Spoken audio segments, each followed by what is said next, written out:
Good morning, welcome back to our channel. আশা করব তোমরা প্রত্যেকে ভালো আছো, আমিও ভালো আছি। এখন বাজে সকাল 8:07। তো আমার স্নান হয়ে গেছে, ঘর মোছা সমস্তটা দেওয়া গেছে। আমি 7টায় ঘুম থেকে উঠেছি, 7:15 থেকে কাজে লেগেছিলাম। তো ঘর মোছা দিয়ে স্নান দান করলাম, গাছে জল দিলাম, এই সমস্ত কাজ হয়ে গেছে আমার। আর এবার যাব ঠাকুরের জন্য একটু কিছু বানাতে। তো একদিকে আমি রান্নাটা করতে থাকবো, একদিকে ঠাকুরকে ফুল টুল দিয়েও সাজাতে থাকবো, তাহলে ব্যাপারটা তাড়াতাড়ি হবে। যদি আমি রান্না করে নিয়ে তারপর ঠাকুর সাজাই, তারপর সবটা সাজিয়ে দিতে যাই, একটু লেট হয়ে যাবে। আমি চাইছি একটু সকাল সকাল দিয়ে দিতে, তাও অনেকটাই লেট হয়ে গেল। এতক্ষণে যদি 8টা থেকে যদি শুরু করে দিতে পারতাম তাহলে অনেকটা তাড়াতাড়ি হতো। 7 অলরেডি বেজে গেছে, শুরু করতে করতে 10ই ধরে নাও। তো বাইরের ওয়েদার তো ভীষণ খারাপ, পুরো মনে হচ্ছে এক্ষুনি ঝপঝপিয়ে নামবে বলে, মানে পুরো কালো করে আছে আকাশ। তো চলো শুরু করি। এদিকে তো আমি রান্না বসিয়ে দিয়েছি, আর কালকে রাতেই আমি খাওয়া দাওয়ার পরে সমস্ত বাসন মেজে সমস্তটা করে মোছামুছি করে রেখে দিয়েছিলাম, যাতে সকাল হতেই আমি সব কাজ করে এই দিকটাতে আর আসতে না হয়, রান্নাটা বসিয়ে দিতে পারি। এমনকি ঠাকুর বাসনও কালকে আমি বার করে সন্ধেবেলা ফিরে আসার পরে মেজে ধুয়ে রেখে দিয়েছিলাম। এই তো আমার পুজো দেওয়া হয়ে গেছে। তো আমার ঠাকুরদেরকে কেমন লাগছে দেখো।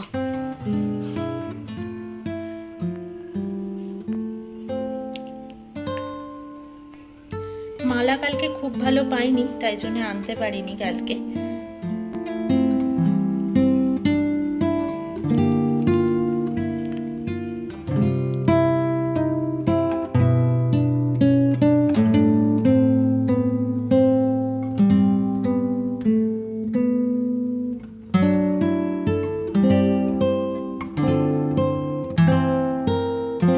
পুজো তো দেওয়া হয়ে গেছে। তো এই দেখো আমার খেলনা বাটির সেই যেরকম হয় চাকি বেলুন, সেই রকম।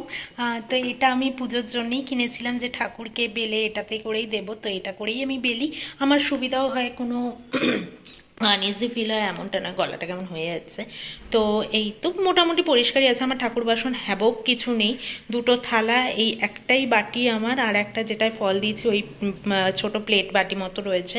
তো এইরকমই রয়েছে, খুব বেশি নেই হিউজ কিছু বাসনপত্র, আমার হয়ে যায়। আমি কষ্টসিষ্ট করে এই দিয়ে চালিয়ে নিই আর কি। তো চলো এগুলোকে একটু, এটাকে আর এটাকে একটু ধুয়ে নিই। এটায় তেল আছে, গরমও আছে কড়াইটা, এখন পারবো না, তেলটা পরে চেঞ্জ করে নিয়ে আমি পরে মেজে নেবো। বাজে 10:31, আমরা এবার বেরোচ্ছি মাছ আনতে, আর ওই বাজারটার দিকে একবার যাবো।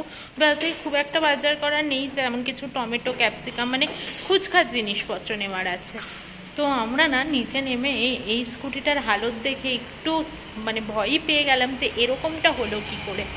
ঠিকটা দেখো, মানে ইঁদুর বিড়াল মারামারি করতে গিয়ে এটা করেছে না কি হয়েছে বুঝতে পারছি না বাবা। এখন তো ইঁদুরের নাম শুনলেই আমার ভয় লেগে যায়।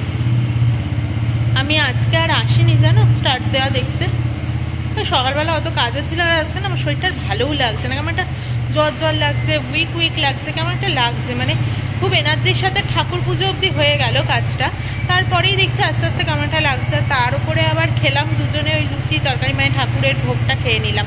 আর দেখো কালকে যে তেলটা ছিটে এসেছিল এখানে আর এখানে, প্রমিত আমাকে সমানে বলে যাচ্ছে মুখ পোড়া, মুখ পুরি।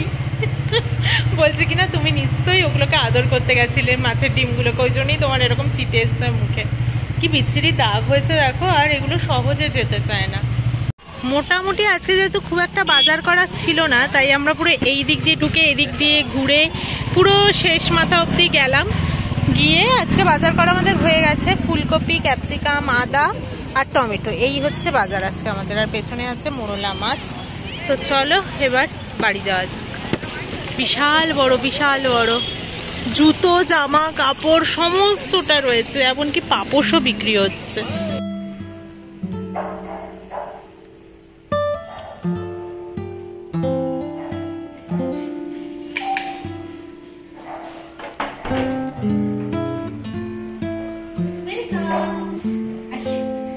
এদিক দিয়ে তো তোমরা এন্ট্রি নিলে দেখতেই পেলে, আর এখানে দরজার পেছনে অনেক কিছু ঝোলানো আছে। বিশেষত এটাও রয়েছে, আমাকে দেবলিনা গিফট করেছিল। তো এইটা আমি ঠিক জায়গায় টানানোর জন্য এখনো হুক পাইনি, তো করাবো সবটাই আস্তে ধীরে। আর ঠিক মেন ডোরের অপোজিটে আমি রেখেছি ওই সোফাটা, আর সেন্টার টেবিলটা রেখেছি, আর মাঝে একটা বাম্বু ট্রি রেখেছি। ডাইনিং এ ওনার ফল সিলিংও করে দিয়েছে, এই যে, আর হচ্ছে এই যে চার কোণায় চারটে জাস্ট লাইট লাগিয়ে দিয়েছে, একটু ফল সিলিং এর মতো। এই সিলিংটা একটু নিচু, আর ওখানটা একটা হুক করা ছিল, তো আমার যে ঘোড়ার ফটোটা ছিল আমি ওটা ওখানেই লাগিয়ে দিয়েছি। তো চলো এবার ব্যালকানিটা দেখানো যাক। আর এই পাশেই আমার প্রিয় জায়গা ব্যালকানি, যেটা আমার ওই ফ্ল্যাটেও ছিল, এখানেও আছে। এই যে মেন রোডটা দেখতে পাচ্ছ, এটা মেন রোড নয়, এটা রোড। এইটা গিয়ে কানেক্ট হচ্ছে টিসিপালিয়া মেন রোড। এই যে হলুদ কালারের বিল্ডিংটা দেখছো, এটার পরে আরো দুটো বিল্ডিং আছে, দেন টিসিপালিয়া মেন রোড শুরু হচ্ছে। আর এই হচ্ছে আমার ব্যালকানি, চওড়া বেশ অনেকটা। আর এনাকে দেখো তোমরা, জাস্ট কি ভালোই না লাগছে না। কুড়িও এসেছে, এখানে একটা আছে, এইখানে একটা, এখানে একটা, আরো আছে ভেতরে, আমি আপাতত আর খুঁজে পাচ্ছি না এখন দেখানোর জন্য। আর এই লাল গোলাপের গাছটায় এখানে একটা কুড়ি এসেছে, এই যে একটা, আর ওই যে একটা আছে। তো আর এটা তো বেলি ফুলের গাছ, গাছ একই রয়েছে, গাছ আমি এখনো অ্যাড করিনি। কুমড়ো গাছ যিনি বাড়ছেন, হলুদ হয়ে যাচ্ছে পাতা, আমার মনে হচ্ছে না হবে বলে খুব একটা। আর তোমাদেরকে আমি রঙ্গন না দোপাটি বলতাম, তো সেটা না উঠে আবারও ধুতুরা গাছে উঠেছে, জানি না কি করব, 4-5 বার ফেলে দেওয়ার পরেও আবারও উঠছেন তিনি। আর এই হচ্ছে টমেটো গাছ, নয়নতারা গাছটা, আর মানি প্ল্যান্ট, আর এখানে আছেন আমার তুলসী। তো চলো এইবার ভেতরটায় আস্তে আস্তে দেখানো যাক। এখানটা তো দেখিয়ে নিয়েছি তোমাদেরকে। এই হচ্ছে আমার ঠাকুর ঘর, ছোট্ট খাট্ট, ওনাদেরও আলাদা জায়গা, এটাই আমার বিশেষ ভালো লেগেছিল এই ঘরটার। তো আমি ওপরটাতে ঠাকুরের জিনিস এভাবে গুছিয়ে রেখেছি, আর নিচে উনি আছেন। তার পাশেই আছে আমার রান্নাঘর, এখানে আছে সিঙ্ক, তারপরে গ্যাস বসিয়েছি, আর এই পাশটাতে এখানে ইন্ডাকশন আছে, ওপরটায় সমস্ত জিনিসপত্র রাখা।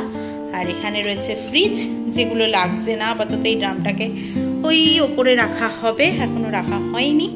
আর এই তো, আর এখানে আজকে দেখাই তোমাদেরকে, প্রমি রান্না করেছে চিকেন, দেখতে বেশ ভালো হয়েছে। আর এখানে রয়েছে ভাত, আর যে কড়াইতে দেখতে পাচ্ছ ওখানে রয়েছে মোরলা মাছ ভাজা। এখানটাতে দুটো চেয়ার রেখে আমাদের এটাকেই ডাইনিং টেবিল এরিয়া মতো করে দেওয়ার ইচ্ছে আছে ভবিষ্যতে, দেখা যাক কতটা কি করতে পারি। এখান থেকে প্রমি জল খেয়ে গেছে, তাই জন্য এখানটা এরকম। তার পাশেই রয়েছে আমার বেডরুম, এটা মাস্টার বেডরুম বলতে পারো। এ পাশেই রয়েছে আয়না প্লাস ওয়ার্ড্রপ, আর এই জানলাটা দিয়ে যা সুন্দর হাওয়া আসে কি বলবো, রোদ মেঘ অনেক কিছু হচ্ছে। তো এই তো, এই একটা রুম, এখানে বাথরুম, এটা আর কি বা তোমাদের সাথে শেয়ার করবো। আর আপাতত প্রমি রয়েছে, যাই হোক। এ পাশে আরো একটা রুম, এইখানটা আপাতত আমি এই গদিটাকে পেতে দিয়েছিলাম, কিন্তু তারপরে দেখলাম আমার ঘর মোছা দিতে খুবই প্রবলেম হচ্ছে, তাই জন্য আমি এটাকে আপাতত স্টোর রুম মতোই বানিয়ে রেখে দিয়েছি। টিভিটা আমরা এখনো লাগাইনি, যে টিভিটা কিনা ওইখানটাতে লাগানো হবে, এই যে সোফার ঠিক উল্টো দিকটা, তার এ পাশটা আমি ইনভার্টার রেখেছি। ফ্রিজের বক্সটাকে আমরা কি করব দেখি, আপাতত রেখে দেব না কি করব বুঝতে পারছি না, দেখা যাক কি করি। আর তো এখানটাকে এরকম ভাবেই রেখেছি। এখানেও রয়েছে ওয়ার্ড্রপ 4 পাল্লার, ব্যাস। রোদটা ভীষণ ভালো উঠছে, আশা করি তোমরা আমার ভিডিও দেখে বুঝেই যাও কোন দিকে কি আছে না আছে, ঘুরে ঘুরে যখন ভিডিও বানাই। তো এই তো পুরো ঘরটাকে এইরকম দেখতে, ব্যাস। আর চাদরটা না যতই টান টান করে রাখি না কেন, ঠিক হাওয়া এসে ওরকম করে দিচ্ছে চাদরটাকে। তো তোমাদের কেমন লাগলো জানাতে কিন্তু ভুলো না। এই যে এইরকম রুম, আর তোমাদেরকে দেখাই ওয়াশিং মেশিনের লাইনটা আমার বাইরে করা আছে, এই যে এখানটাতে ওয়াশিং মেশিনের লাইনটা আমার করা আছে। তোমরা তো এদিক দিয়েই এসেছো, এই যে এই পাশটায় হচ্ছে সিঁড়ি, ব্যাস। তো চলো, এই হচ্ছে আমার ছোট্টখাট্ট হোম ট্যুর। তোমাদের কেমন লাগলো জানাতে ভুলো না। অবশ্যই তোমাদের রিকোয়েস্ট ছিল একটা এই ভিডিওর, তো অবশ্যই আমাকে জানিও যে তোমাদের কেমন লাগলো। এই হচ্ছে আমাদের লাঞ্চ মেনু আজকে। আগের সানডেও যা, এই সানডেতেও তা, শুধু তফাৎ হচ্ছে আজকের মাংসটা প্রমি পুরোটাই করেছে, তোমাদেরকে তো বললামই আমি তখন, কিন্তু মানে কেটেছে বেটেছে সব আজকে ও করেছে। কালকে রাত থেকে মাখিয়ে রাখা হয়েছিল মাংসটাকে, ওই সব কিছু কেটে বেটে করেছে। তো একবার উঠছে রোদ, একবার মেঘ করছে, এই হচ্ছে আজকের ওয়েদারের অবস্থা। আর এই তো আমাদের লাঞ্চ। আগের সানডেতেও যা, এই সানডেতেও তা, পরের সানডে কি হবে আমরা জানি না নিজেরাও। মোরলা মাছটা এতটা ভালো যে আমরা ছাড়তেই পাচ্ছি না। তো চলো আজকের মতো টাটা, ব্লগটাও এখানে শেষ করছি। আর জানাতে ভুলো না তোমাদের ব্লগটা কেমন লাগলো। টাটা।